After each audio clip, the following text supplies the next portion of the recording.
Hi, everyone, and welcome back to OnCoffee. I'm your host, Vahel. Today's guest is from Zurich. I'm joined by Dr. Louisa Hempel, a medical oncology resident at the University Hospital of Zurich. Hello, Louisa, and welcome to OnCoffee. Thank you so much for inviting me. It's great to be here, and I'm really looking forward for our session. And congratulations to a great podcast. I'm really enjoying it. I listened to a few other episodes, and congratulations. Thank you for the kind words. So let's start the way we always do. Louisa, what's your go-to coffee or caffeine ritual to survive residency life? So usually I prefer cappuccino, but I know, of course, only before 12. So after 12, espresso. So my favorite coffee is cappuccino. Yeah, that's great. So And yours? you recently took mine is Americano or something strong, espresso. And I also love Arabica coffee. We are drinking it a lot in Armenia. So yeah, something strong. You recently took a barista course, which sounds like a lot of fun. Did you pick up any favorite recipes or tricks? Maybe you can share with our listeners. Yeah, so I think the most important thing is, of course, the coffee and the beans. And what I thought was really, really interesting is that, like, how you really can taste, like, from the grade it's roasted, the difference in the taste. And I prefer a bit of a slightly sour coffee, but yeah, it was great to taste different coffees. And yeah, it's really an art to do the perfect cappuccino. So I kind of improved my skills on that a bit. So let's talk about oncology for a moment. Oncology is a challenging field, but also one of the most humane and forward-moving areas of medicine. What drew you to oncology, and what makes the field meaningful for you? So I think what is great about oncology is, as you mentioned, that it's a super fast evolving field. And I think right now the times are great because there's so much going on. There are so many studies coming up, so many different new treatments, personalized treatments. We're doing huge effort in also identifying new biomarkers. So I think the field is really like changing a lot. And this makes it super interesting. Sometimes also a bit challenging to stay updated with the latest new studies and with the latest therapies. And new breakthroughs. But I think this is what makes oncology so interesting and such a, interesting and challenging field also. So there's still a lot of hesitation among students about choosing oncology or not. What do you think helps make the field more approachable and exciting for young doctors early on? So I think the main issue is that sometimes the picture of what an oncologist actually does in the clinical setting is a bit like it's an older picture. It's like a picture from 10 years ago or 15 years ago where we didn't have a lot of treatment options for the patient. Now the treatment is completely different and we have better treatments, more targeted treatments. And so the field of oncology really moves towards a field of where we try to treat a chronic disease. And I think sometimes this message is a bit lacking in the university because what I experienced was when I went to university that a lot of students were very interested in cancer research, but then somehow chose a different field as a specialty. And I think this is something great also, for example, about ESMO and ASCO, that they really try to involve students already like in how clinical studies are designed, how the field is evolving, and how we imagine or how we wish oncology to transform in the next years.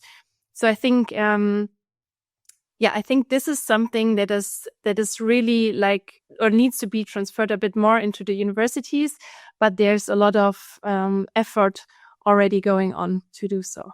There is a wrong picture among the students. Actually, it is difficult, but the seniors are not showing it, in a right way. So, for example, in my case, when I'm saying I want to become an oncologist, my seniors say, "Oh, that's very difficult. You are going to deal with patients with a terminal disease." But I think they are missing the important part that you can help those patients that you can do research, and it's very interesting. So we have to try to change this picture among the students. I think also there's something really beautiful about oncology, because when we treat patients, we mostly treat patients in a team. So it always involves different disciplines within medicine, and we always have this team approach. So I think this is really a field within medicine. You treat the patient in an entire team, and this makes it very beautiful. Also, as a resident or a doctor, you learn a lot from the other fields. So this is something I think really beautiful about oncology. And also, oncology allows you to have a really close, or to build up a really close relationship to your patients, which I think is also beautiful, because you really accompany them throughout their journey. So this is something I think should also be more present in the university and for younger students. So, Louisa, the jump into clinical training from a medical school can be a lot, like emotionally and mentally. How did you navigate those early days when everything felt new and overwhelming? Yeah, so I started with oncology right after university, which was quite challenging. And I still remember, because I knew that I wanted to do oncology still from university on. So still, it was a lot for me at the beginning, but I was really lucky, because when I started in my department, I found great colleagues who are now my friends, and we're spending a lot of time together. And this really helped me a lot. So I had great colleagues, or I have great colleagues who are also my friends. We're spending a lot of our free time together. And this really, really helped me because I always had like the interaction with them, and we talked a lot about difficult situations. So I was really lucky to have those great people around me. But I think if you're in a work environment that is not so close, or where you don't find a lot of people that you click with, it can be quite challenging. And I think this is also something that needs to be discussed within a society or in a network. How can we structure a network also for patients, or for doctors that that need support or need to talk about difficult situations. Except from the colleagues, are there any habits or rituals that helped you feel more grounded in those early stages? Yeah. So I think it's really important to keep your work-life balance, to keep going with your hobbies. So for me, I really love to do sports. I do a lot of running, but music also plays a huge part in my life. So I listen to a lot of music. I do a lot of music. So I think this is something that you really have to try to keep going beside work. Sometimes it can be quite challenging, but it helps you to clear your mind, and also to recharge your batteries, to go back to the clinics and be there for your patients and with a fresh mind. Recurring. Working in oncology means forming relationships with patients, as you mentioned earlier.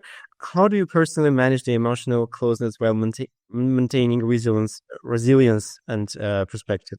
Yeah, I think this can be quite challenging sometimes, because you really accompany the patient within their journeys, and also within the ups and downs sides. So sometimes, unfortunately, treatment doesn't work the way we expected it to work.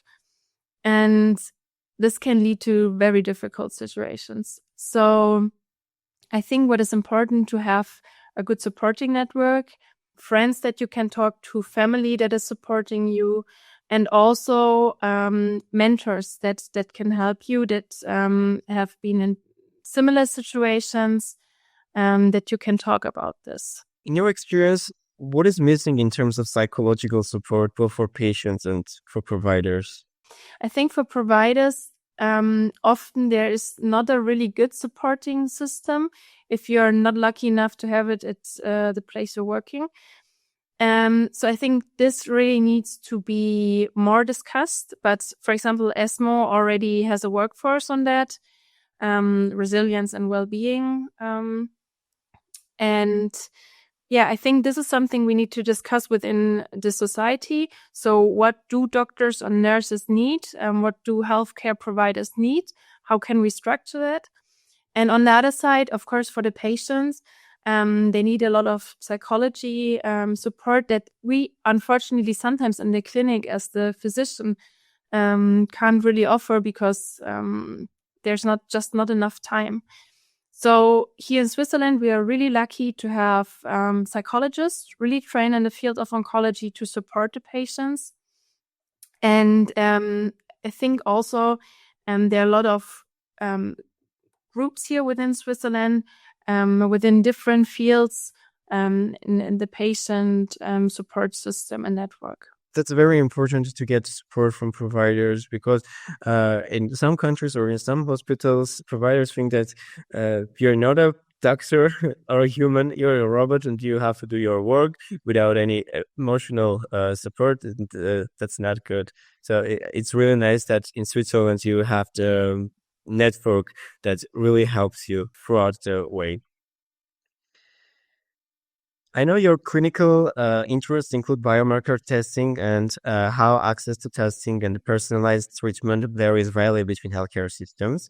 Where do you see biggest challenges in terms of access, and what does that mean for equity in cancer care? So this is a huge, a good topic to talk about, really important topic to talk about. And this really needs to be highlighted. I think there's a huge difference between countries in terms of biomarker testing and access to targeted treatment also.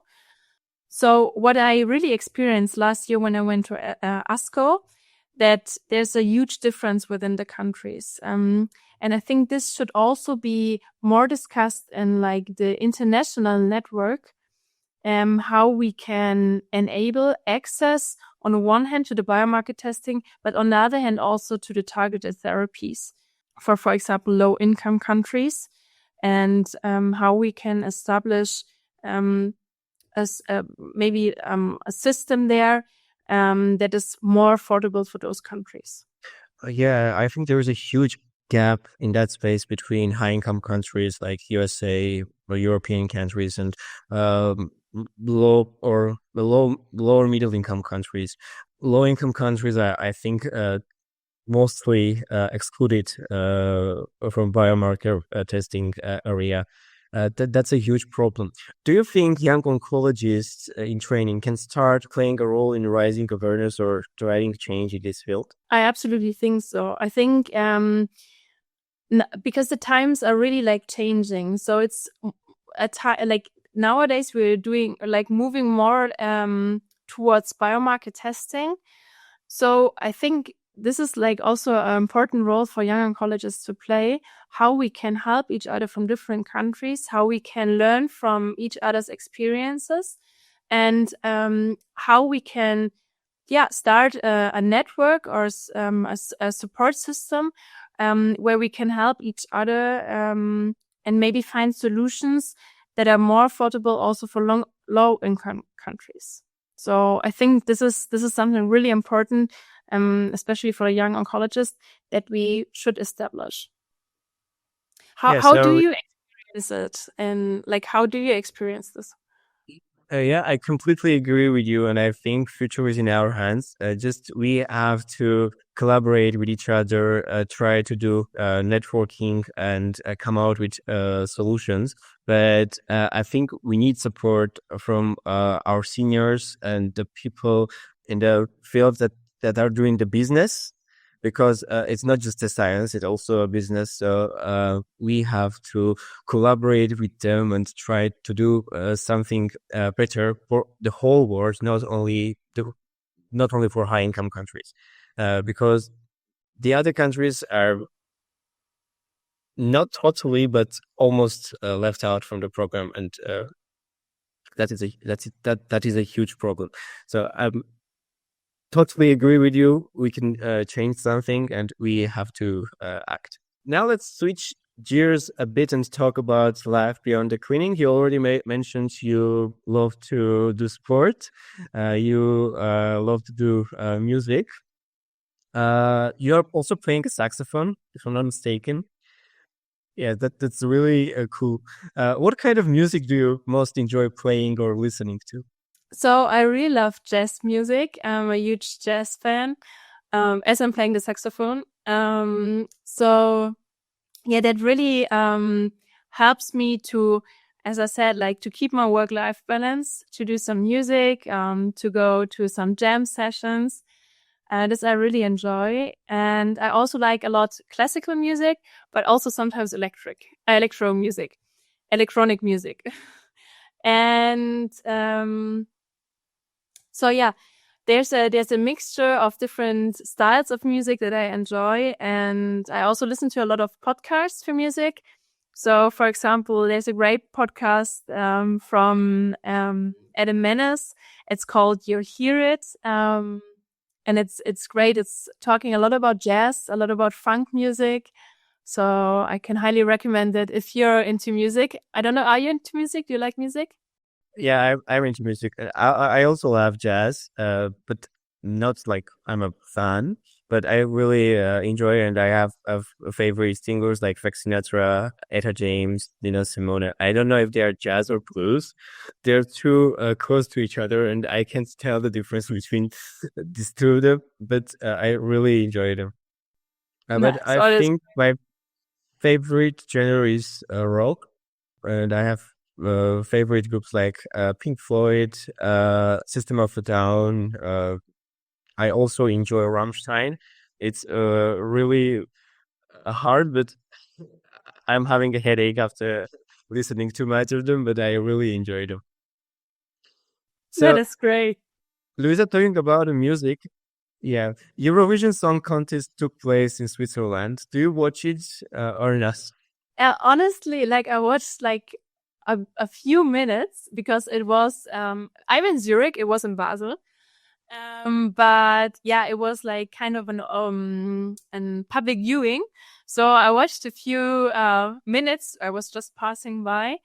And yeah, it was really interesting. Luckily I saw Austria, which also won, I think, right?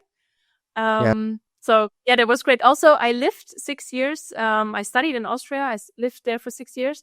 So yeah, I came for the right time. I saw exactly like the few minutes that in the end won. Did you watch it? Yeah, I watched it, and Austria was my favorite. The song is really cool, and his voice is really nice. But I also like the song of Switzerland. It was called Voyage. It was in French, but I do not remember the name of the singer. But I really liked it. If you didn't listen to that, you can try it. I will. I will. But it's great. So yeah, I was really lucky to have the right part, Yeah, the right minutes. Yeah. that's great. Luisa, you recently completed the Vienna Half Marathon. Congratulations on that. What Thank role does staying physically active play in your weekly routine or mental health? Yeah, I think to be physically active is super important. To stay active. Often during the clinics, we don't move a lot, unfortunately. Depends on what department your rotation currently is in. But usually we don't move a lot. So I think it's really, really important to stay active. It also keeps you mentally active. And what I prefer is while running, listening to podcasts. So you're learning something new, you're hearing about something different. At the same time, you're running. And yeah, I'm really lucky here in Switzerland. We have like it's beautiful to run in the woods and or around the lake. So yeah, I really enjoy this, and that's what I mainly do. Yeah, perfect combination. You also took a pasta making course recently. You took barista course and mentioned how much you enjoy cooking. What is your ideal weekend? Jazz, fresh pasta, and espresso? It's a great question because this weekend I have off, so I can tell you my plans. So yeah, I think so. So tonight I will go to a concert, which I'm really looking forward to. It's kind of a jam session. So different people, like semi-professionals, but also sometimes quite professional people meet, and you just hop on stage if you feel like it. So I will do this tonight. I'm really looking forward for it.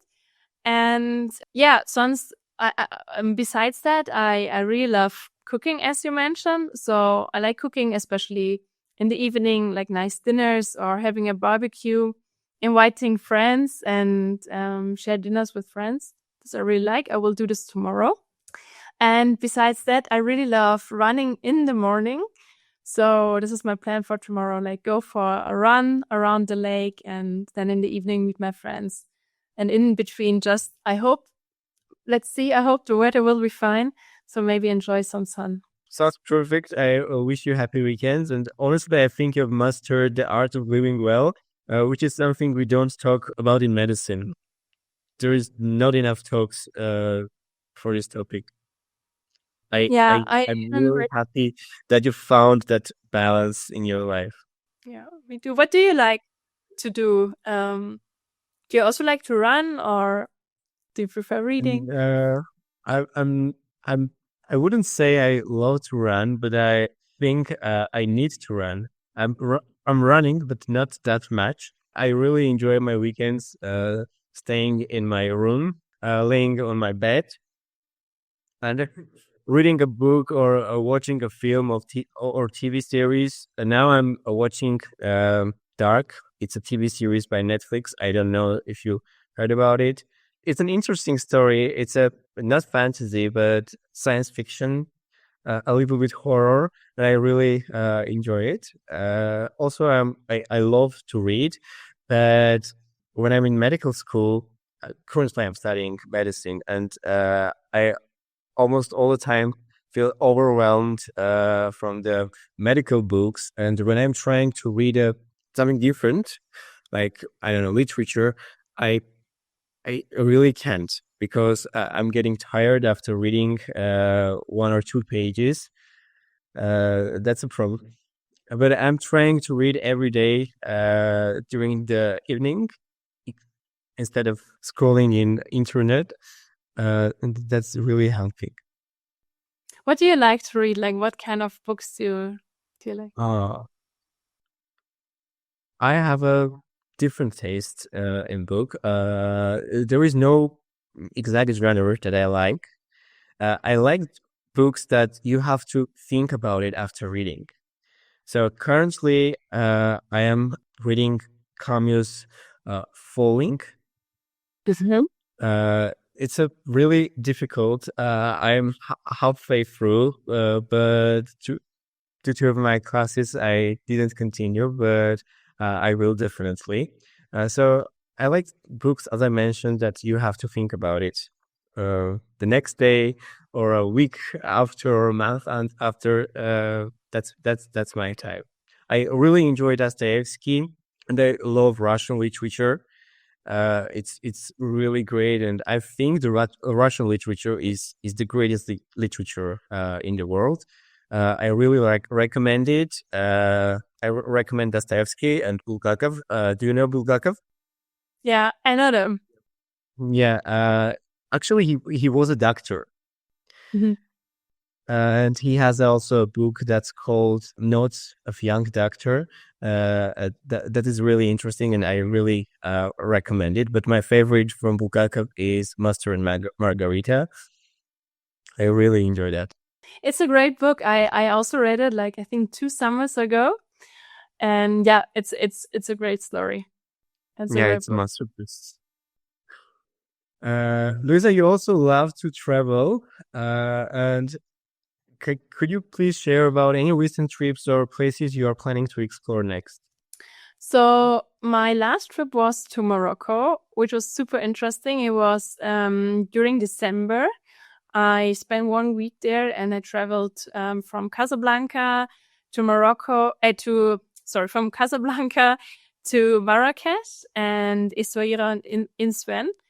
And I did some surfing there, which was great. It was really, really amazing. And yeah, I really enjoyed Morocco. I personally preferred Casablanca a bit more than Marrakesh. And yeah, the coast down, because I had a car, so we went the coast down and it was amazing. So I can highly recommend it. And I also went there in December, so it was not too touristic. So yes, I really enjoyed it. And until now, unfortunately, I don't have any plans for holidays yet. But yeah, let's see. I will, like, whenever I have holidays, I usually plan something very spontaneously. So One day, if you decide to travel also Armenia, I'll be happy to show you around. We have great mountains and we have great things uh, active for active holiday lovers. So I think you're gonna enjoy it, and I'll be happy if you come to Armenia and just email me. I'm gonna show you around, and also we have a great kitchen. As you love to cook, we can try to cook something Armenian together. That would be really fun, and that would be my honor to show you. that would be so great. Then we can do like a live session, like a cooking session. Yes.